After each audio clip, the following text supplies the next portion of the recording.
नमस्कार दोस्तों, आज की बड़ी खबरों में आपका स्वागत है। चलिए नजर डालते हैं आज की बड़ी हेडलाइंस पर। मायावती को बीजेपी का प्रवक्ता बताने के पीछे क्या है प्रियंका गांधी का सियासी गणित। इसके बाद हम जानेंगे कि सिर्फ टिकटॉक बंद होने से चीनी को लगेगी 100 करोड़ की चपत। 59 ऐप बैन होने से होगा हजारों करोड़ का नुकसान।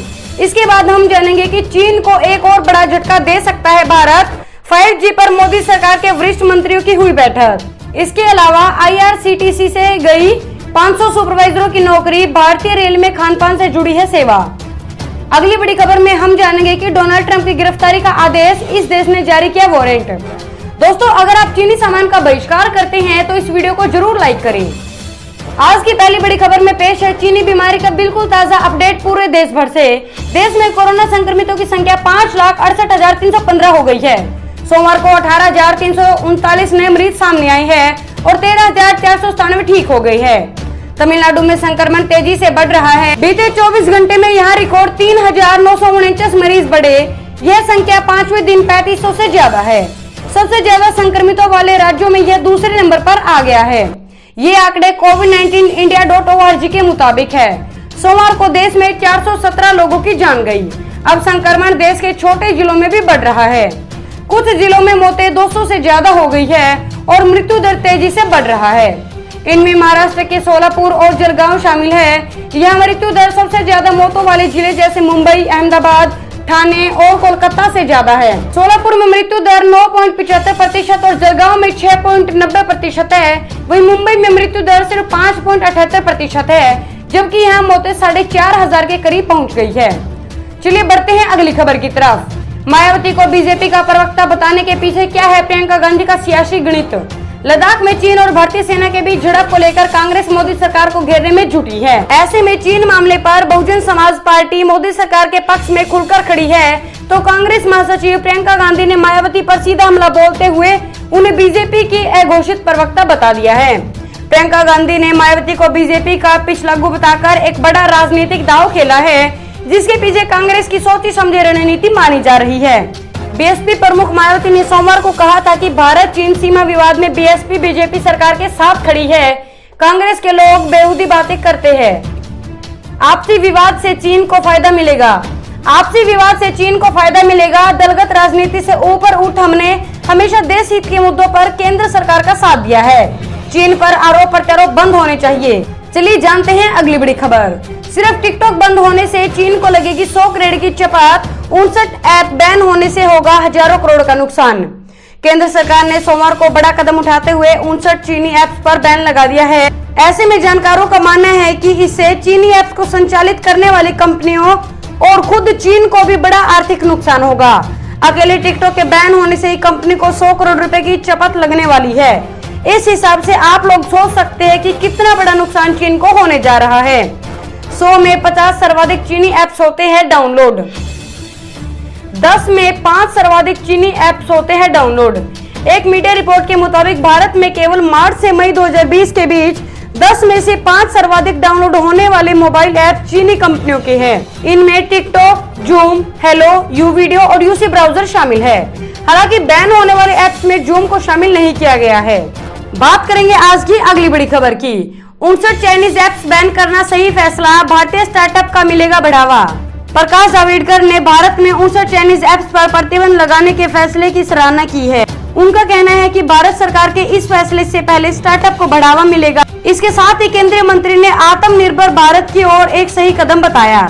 प्रकाश जावड़ेकर ने अपने ट्वीट में लिखा, पूरे देश में 59 चाइनीज ऐप्स पर प्रतिबंध लगाने के नरेंद्र मोदी सरकार के फैसले की सराहना की है। इससे भारतीय स्टार्टअप को प्रोत्साहन मिलेगा। वे बहुत जल्द बेहतर संस्करण के साथ आएंगे। ये आत्मनिर्भर भारत की ओर एक सही कदम है। चलिए जानते हैं अगली बड़ी खबर। भारत के 59 ऐप्स बैन करने से चीन की परेशानी बढ़ी। कहा, बेहद चिंतित है, पूरी स्थिति पर नजर। भारत सरकार के 59 चीनी ऐप्स को बैन करने के फैसले पर चीन की सरकार की तरफ से प्रतिक्रिया आई है। चीन के विदेश मंत्रालय के प्रवक्ता झाओ लिजियान ने कहा है कि वह इस कदम से बेहद चिंतित है और पूरी स्थिति पर नजर रखे हुए है। इससे पहले भारत सरकार चीन के साथ तनाव की स्थिति के बीच टिकटॉक समेत 59 ऐप्स को राष्ट्रीय सुरक्षा के लिए खतरा बताते हुए बैन कर दिया गया था। चीन के विदेश मंत्रालय के प्रवक्ता झाओ लिजियान ने कहा, चीन सरकार ने हमेशा चीन की बिजनेस कंपनियों को इंटरनेशनल और देश के कानून के तहत चलने को भारत सरकार की जिम्मेदारी है कि वह अपने दायित्व को समझते हुए चीन समेत बाकी इंटरनेशनल निवेश करने वालों के कानूनी हितों का ख्याल रखे। बात करेंगे आज की अगली बड़ी खबर की। 59 चाइनीज ऐप बैन, मचा हड़कंप। चीन में इस बात से सबसे ज्यादा परेशान है लोग। भारत सरकार की तरफ से 59 चाइनीज ऐप के बैन किए जाने से पहले चीन में हड़कंप मच गया है। भारत के फैसले का चीन में बड़ा असर हो रहा है। चीन के वीआईबो सोशल मीडिया पर भारत की तरफ से लगाया गया बैन ट्रेंड हो रहा है। ऐश इंडिया बैन 59 चाइनीज ऐप्स नाम से बना हैशटैग वीआईबो पर कल से ही ट्रेंड कर रहा है। चीन के लोग सोशल मीडिया पर भारत के लिए गए फैसले से परेशान दिखे। चीन के लोग इस बात से परेशान है कि भारत के फैसले से चीन में बेरोजगारी बढ़ेगी। चीन के लोग इस बात से भी परेशान दिखे कि भारत में कैंसर से जुड़ी कई अहम दवाएं चीन में आयात की जाती है जो काफी सस्ती है। अगर भारत ने इन दवाओं पर भी बैन लगा तो चीन के लोगों के लिए मुश्किलें काफी बढ़ जाएगी। दुनिया के कई देशों में भारत के लिए गए फैसले की तारीफ हो रही है। अमेरिका, कनाडा, ऑस्ट्रेलिया और यूरोप के कई देशों में चीन की कंपनी और चाइनीज ऐप पर भारत की तरह बैन लगाने की आवाज उठी है। बात करेंगे आज की अगली बड़ी खबर की। दिल्ली में कोरोना के मामलों में आई गिरावट, करीब आधे पर आया नए संक्रमितों का आंकड़ा। दिल्ली में नए कोरोना वायरस संक्रमण के मामलों में बड़ी गिरावट आई है। नए मामलों का आंकड़ा अब 2000 के करीब पहुंच गया है, जबकि 23 जून को करीब 4000 तक पहुंच गया था। दिल्ली में सोमवार को समाप्त 24 घंटों में 2084 नए मामले सामने आए हैं। दूसरी तरफ सूत्रों के अनुसार केंद्रीय गृह मंत्रालय ने दिल्ली में घर घर स्क्रीनिंग की योजना पर रोक लगा दी है।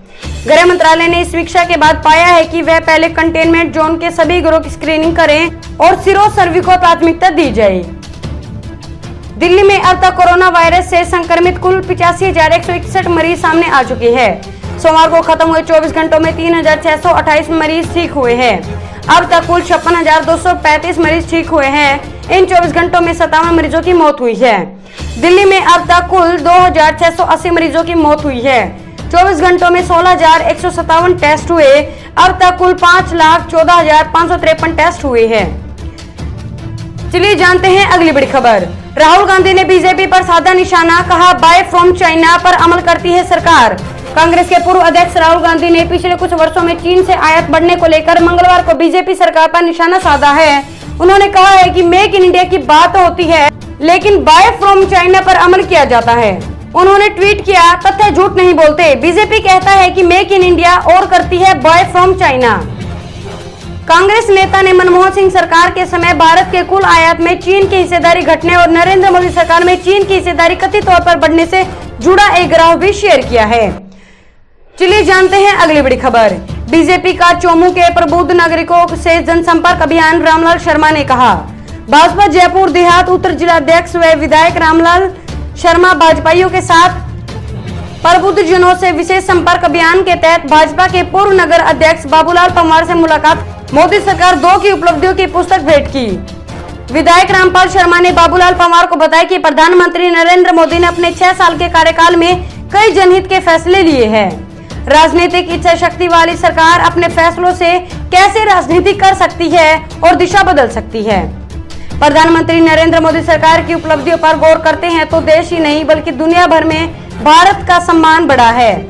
देश की सत्ता पर पहली बार नरेंद्र मोदी 16 मई 2014 को काबिज हुए थे और 30 मई 2019 को दूसरी बार प्रधानमंत्री की ताजपोश हुई।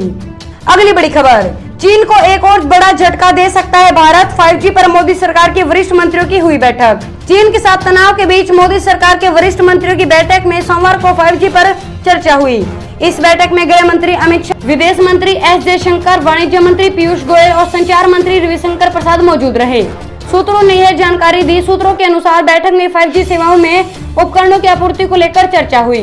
गौरतलब है कि चीनी कंपनी हुवेई भारत में 5G सेवाओं से जुड़े उपकरणों के लिए एक प्रमुख दावेदार है। भारत में हुवेई को 5G ट्रायल में भाग लेने के लिए पिछले साल अनुमति दी गई थी, लेकिन अमेरिका अन्य देशों पर दबाव डाल रहा है कि चीन के इस कंपनी को बाहर रखा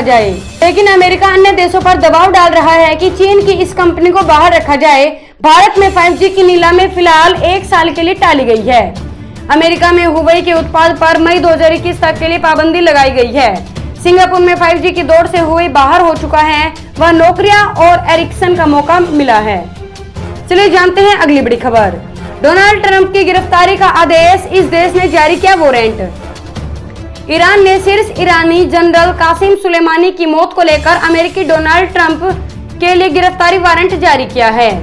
तेहरान के अभियोजक अली अल-कासी महर ने डोनाल्ड ट्रंप और 35 लोगों पर शीर्ष ईरानी जनरल की हत्या में शामिल रहने का आरोप लगाते हुए इंटरपोल से मदद मांगी है। तेहरान के अभियोजक अली अल-कासी महर ने 3 जनवरी को बगदाद में हुए हमले में ट्रंप और 35 अन्य लोगों के शामिल होने का आरोप लगाया है। दोस्तों, इस वीडियो को लेकर आपका क्या कहना है, हमें कमेंट करके जरूर बताएं। वीडियो को लाइक करें और चैनल को सब्सक्राइब करके घंटी के बटन को दबाएं। साथ ही साथ अपने दोस्तों के साथ इस वीडियो को ज्यादा से ज्यादा शेयर करें।